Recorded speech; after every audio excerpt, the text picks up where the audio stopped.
This procedure begins with acquisition of marine microbial biomass from water samples by pre-filtration through 5 and 3 micrometer filters, followed by collection onto a 0.22 micrometer filter. Total RNA is then extracted from the organisms retained on the 0.22 micrometer filter.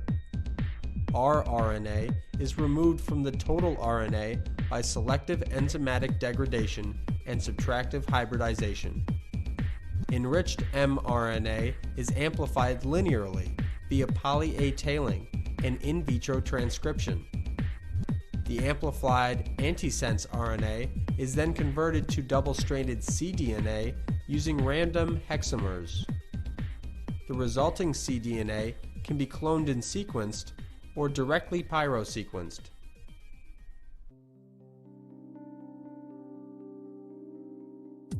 Hi, I'm Rachel Poretsky from the laboratory of Dr. Moran at the University of Georgia Department of Marine Sciences.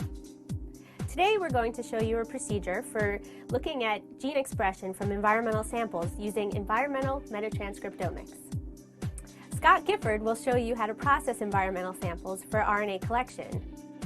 I'll show you how to extract RNA from the samples, and Johanna Rinta-Kanto will demonstrate rRNA removal. Vila-Costa will then go through the RNA amplification and cDNA synthesis steps. So let's get started!